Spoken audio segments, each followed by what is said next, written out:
తెలుగుదేశం ఓటర్ని కమ్యూనిస్ట్కి ఇవ్వదు. ఈ స్ట్రాటజీ తెలుగుదేశం అని తెలుసు.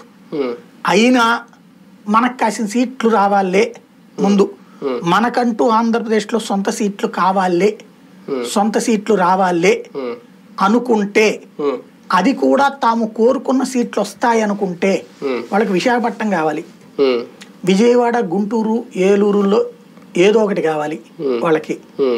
అదే సందర్భంలో నరసాపురం, రాజమండ్రి, కాకినాడ ఈ మూడిట్లో ఒకటో రెండో కావాలి వాళ్ళకి. ఇట్లాంటి కొన్ని లెక్కలు ఉన్నాయి వాళ్ళకి. అట్లాంటి సీట్లు వీళ్ళు ఇస్తానంటే అది పవన్ కళ్యాణ్ తీసుకెళ్లి మాట్లాడినా ఓకే, లేదా వాళ్ళు చేసుకున్నా ఓకే, తీసుకునేటువంటి అవకాశం ఉండొచ్చు. అప్పుడు ఆలోచించే అవకాశం ఉంది. ప్రస్తుతానికి వాళ్ళు ఆలోచించట్లేదు. వాళ్ళ అధినాయకత్వం నాకు ఉన్న సమాచారం మేరకు అయితే సంక్రాంతికి స్పష్టత వచ్చేసే అవకాశం ఉంది.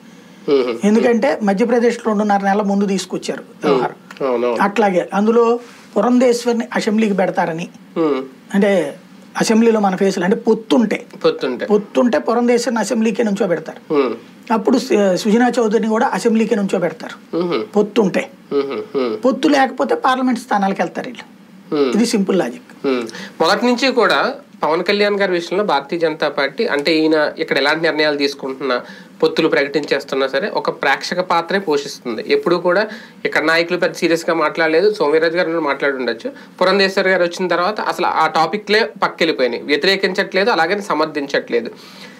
నిన్న ఎంత భారీ సభ పెట్టినా సరే ఆయన నేరుగా వీళ్ళతో పొత్తులో ఉన్న నాయకుడే ఆ స్టేజ్ మీద నుంచి మాట్లాడినా సరే ఇంకా మౌనంగా ఉండడం, ఇది వ్యూహం అనుకోవాలా, లేదంటే దీర్ఘకాలిక వ్యూహంలో భాగంగా భారతీయ జనతా పార్టీ ఇలాగే నిర్ణయాలు తీసుకుంటది, పొత్తు పెట్టుకునే ఉద్దేశం ఉండి తెర వెనక నుంచే మొత్తం నడిపిస్తున్నారు అనుకోవాలి? అంటే వాళ్ళు ఏ తెర వెనకాల ఏం చేయట్లేదు. మీకు పవన్ కళ్యాణ్ గారు రాసిన వార్తే, ఆ రోజున అమిత్ షా దగ్గరికి పవన్ కళ్యాణ్ వెళ్ళినప్పుడు కూర్చోగానే ఫస్ట్ అడిగిన పదం నువ్వు అట్లా వెళ్ళడం కరెక్ట్ కాదు అన్నాడు అని.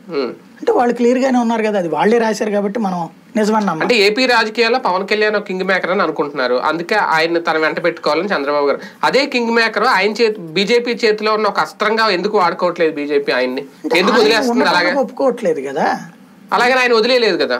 ఏది ఆయన వదలట్లా, అదే అంటున్నాను, ఆయన వదలట్లా.